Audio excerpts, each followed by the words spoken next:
നെഞ്ചിനുള്ളിൽ നീയാണ്, കണ്ണിൻ മുന്നിൽ നീയാണ്, കണ്ണടച്ചാൽ നീയാണ്, മനസ്സിന്റെ മണിയറയിലും നീയാണ്. ഇത്ര നാള് കാത്തിരുന്നു ചന്തമുള്ള പെൺകൊടിയെ, ഒട്ടൊടുത്ത് മുന്നിൽ വന്ന കള്ളിപ്പെണ്ണായി ചെല്ലക്കുയിലായി. എത്ര സുന്ദരമായ വരികൾ, എത്ര മനോഹരമായ ഈണം. അല്ലാതെ പണ്ടെങ്ങോ പടച്ച ട്യൂണിന് 10,000 പാട്ടുകൾ എഴുതി. അതാണ് പാട്ട്, അതുമാത്രമാണ് പാട്ട് എന്ന് ഷടിക്കുന്നവരോട് ഒന്നേ പറയാനുള്ളൂ. ദിൽ കെ അന്തർ തൂ ഹേ ना, सामने भी तू है ना, आंख में भी तू है फातिमा എന്ന് കേൾക്കുമ്പോൾ അടുത്ത ചുടുകുടു മടുത്ത മടുകുടു എന്ന് മാത്രം പാടിയിരിക്കുന്ന കാലത്തോളം നിങ്ങൾ പൊട്ടക്കിണറ്റിലെ തവളകളാണ്, പൊട്ടക്കിണറ്റിലെ തവളകളാണ്.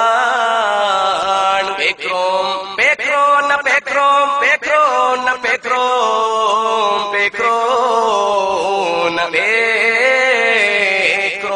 മണ്ണും മഴയും പ്രേമിക്കും നേരം, കാറ്റും മരവും കെട്ടിപ്പുണരും, പൂവും കുയിലും കൂട്ടിന് തേടുമ്പോൾ പാടുന്ന പാട്ടെല്ലാം പ്രേമഗാനങ്ങൾ. പാലാണ് പ്രേമം, തേനാണ് പ്രേമം, എത്ര സുന്ദരമാണ് ഈ പ്രേമം.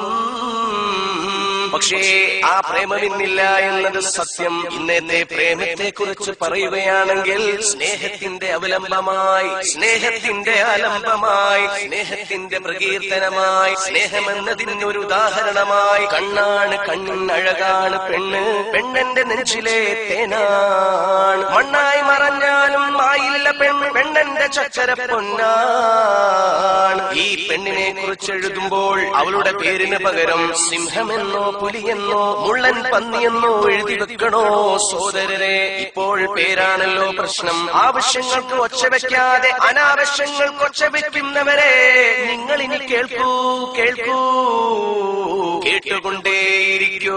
ഇപ്പോഴത്തെ പുതിയ ജനറേഷന്റെ ഉഡായിപ്പ്